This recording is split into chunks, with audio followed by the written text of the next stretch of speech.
Imagine-se à deriva, no meio do nada.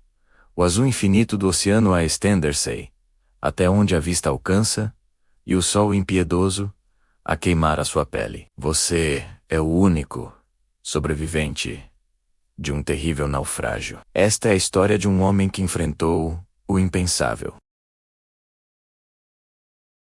Tudo começou com um estrondo, um som aterrador que rasgou a noite. Gritos, caos e depois, silêncio. Quando a manhã chegou, ele estava sozinho, agarrado a um pedaço de destroço que se tornaria a sua casa, a sua prisão, a sua única esperança. Ao seu redor, apenas o vasto e indiferente oceano. Os rostos dos seus companheiros de viagem, antes cheios de vida e sonhos, agora eram apenas memórias dolorosas que o assombravam a cada onda que batia na sua balsa improvisada. Os primeiros dias foram um borrão de choque e negação. Ele vasculhou os destroços flutuantes, encontrando uma pequena caixa de suprimentos de emergência, algumas garrafas de água, uns pacotes de biscoitos energéticos e um cantil. Um tesouro no meio da desolação. Ele racionou cada gota, cada migalha, com uma disciplina de ferro, sabendo que cada pedaço era um dia mais de vida.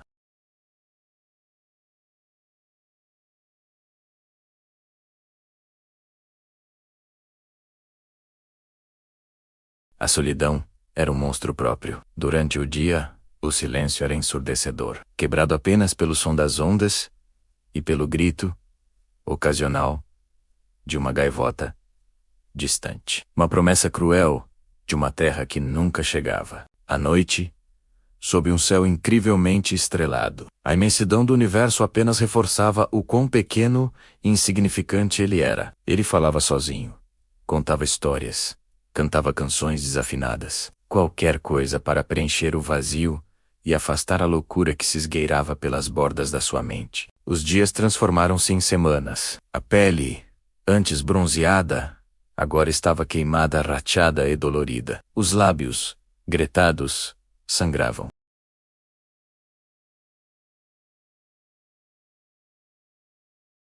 A sede tornou-se uma tortura constante, uma obsessão. A água do mar tão perto e tão abundante era uma tentação mortal. Ele via figuras na água, navios no horizonte que desapareciam como fumo.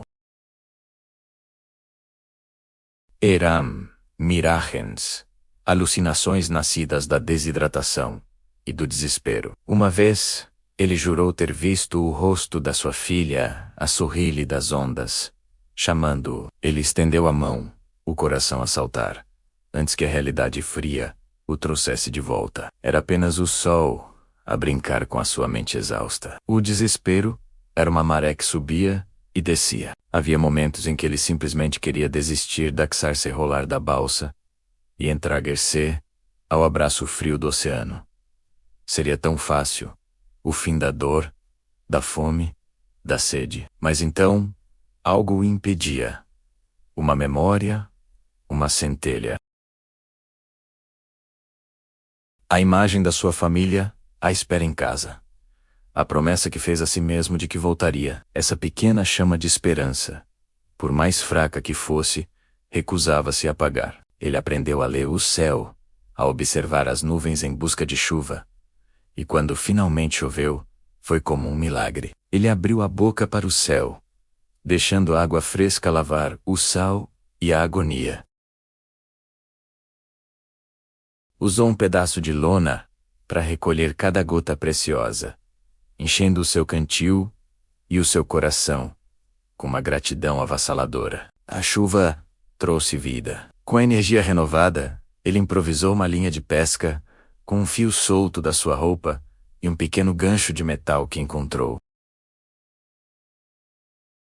Horas, dias de paciência, até que finalmente, um puxão na linha. Um peixe pequeno e prateado. Nunca a comida lhe soube tão bem. Era cru, salgado, mas era sustento. Era uma vitória. Ele começou a marcar os dias, fazendo um risco na madeira da balsa a cada nascer do sol. Os riscos tornaram-se uma longa linha, um testemunho da sua resistência. Ele já não era apenas uma vítima, era um sobrevivente. Ele lutava, ele adaptava-se. O oceano, que antes era o seu inimigo, tornou-se o seu ambiente. Ele aprendeu os seus ritmos, as suas correntes, os seus segredos. Observava os pássaros para saber a direção da terra.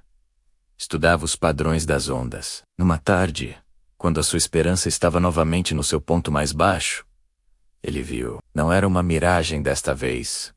Um ponto escuro no horizonte. No início, ele não se atreveu a acreditar. Esfregou os olhos, o coração a bater descontroladamente no peito. O ponto ficou maior. Era um navio. Um navio de verdade. Ele gritou. Mas a sua voz era um sussurro rouco. A sua garganta seca por semanas mal conseguia produzir som. Ele agitou os braços com a pouca força que lhe restava. Estariam a olhar? Ver-me-ão, o pânico apoderou-se dele. E se eles não o vissem? E se passassem por ele, deixando-o para trás, para morrer sozinho? Depois de tudo o que ele tinha passado, ele usou a sua última réstia de energia. Levantou-se na sua balsa instável, um esqueleto coberto de pele queimada. E acenou. Gritou. Rezou. E então, ouviu um som, uma buzina, distante, mas inconfundível. Eles tinham-no visto. A emoção que o percorreu foi tão intensa que o fez cair de joelhos.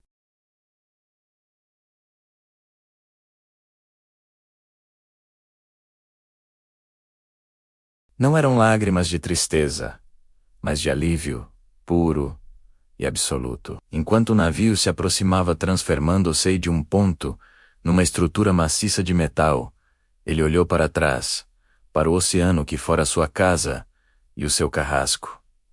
Ele sobreviveu. Contra todas as probabilidades, Eli sobreviveu. A sua jornada foi uma prova da incrível força do espírito humano, da vontade de viver, que pode arder mesmo nas circunstâncias mais sombrias.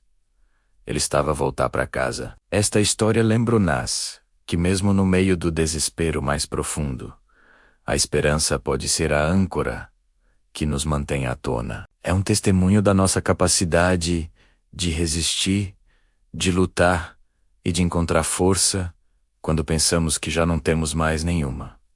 Obrigado por assistirem. Se esta história vos tocou, não se esqueçam de deixar um gosto, partilhar e subscrever para mais conteúdo como este. Até a próxima.